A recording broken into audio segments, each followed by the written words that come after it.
ಒಂದು ತಂಡ, ಸಾಗರದಿಂದ ಒಂದು ತಂಡ ಹಾಗೂ ಉಡುಪಿಯಿಂದ ಒಂದು ತಂಡ. ಒಟ್ಟು 8 ತಂಡಗಳು ಬೇರೆ ಬೇರೆ ದಿನ ಬೇರೆ ಬೇರೆ ನಾಟಕ ಮಾಡ್ತಿದ್ದೆ.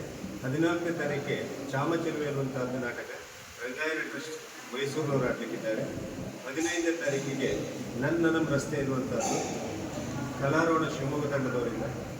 16 ಮಂಗಳವಾರ ಈದಿ ಸುಮನಸಗೊಡವರು ತಂಡದವರಿಂದ ಆಡುವಂಥ ನಾಟಕ.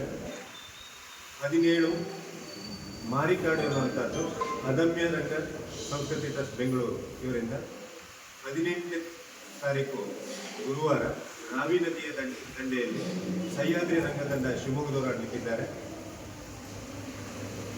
19 ತಾರೀಕು ಶುಕ್ರವಾರ ಪ್ರಾಣ ಪದ್ಮಿನಿ ಸ್ಪಂದನ ರಿಜಿಸ್ಟರ್ ಸಾಗರ ಎನ್ನುವಂಥ ತಂಡದವರು ಆಡಲಿಕ್ಕಿದ್ದಾರೆ. 20ನೇ ತಾರೀಕು ಶಿವೋಂ ಎನ್ನುವಂಥ ನಾಟಕ ಕ್ರಾನಿಕಲ್ ಆಫ್ ಇಂಡಿಯಾ ಬೆಂಗಳೂರು ಈ ತಂಡದವರಿಂದ.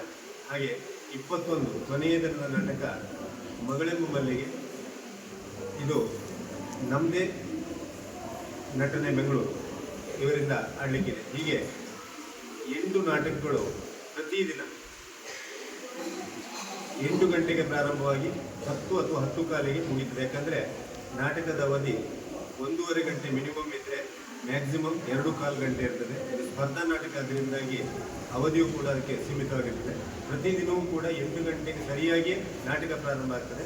ಕೇವಲ 20 ನಿಮಿಷಗಳ ಸಭಾ ಕಾರ್ಯಕ್ರಮ, ಸಾಂಕೇತಿಕವಾದ ಸಭಾ ಕಾರ್ಯಕ್ರಮ ಇರ್ತದೆ. ಬೇರೆ ಬೇರೆ ಅತಿಥಿಗಳಿದ್ದು ಕೂಡ ಅವೆಲ್ಲರಿಗೂ ನಾವು ಈಗಾಗಲೇ ಹೇಳ್ಕೊಂಡಿದ್ದೇವೆ. ಒಟ್ಟಿನಲ್ಲಿ ನಮ್ಮ ಈ ಕಾರ್ಯಕ್ರಮ ಅತ್ಯಂತ ಚಂದವಾಗಿ ನಡೆದು ಇಡೀ ರಾಜ್ಯದಾದ್ಯಂತ ಸುರಭಿ ಹೆಸರು ಪ್ರಸಾರ ಆಗಬೇಕು, ಸುರಭಿ ಕೀರ್ತಿಯು ಉತ್ತಮವಾಗಬೇಕು, ಒಂದು ಮಾದರಿಯ ಸ್ಪರ್ಧಾ ಕಾರ್ಯಕ್ರಮ ಇದಾಗಬೇಕು ಅನ್ನೋದು ನಮ್ಮೆಲ್ಲರ ಅನಿಸಿಕೆ.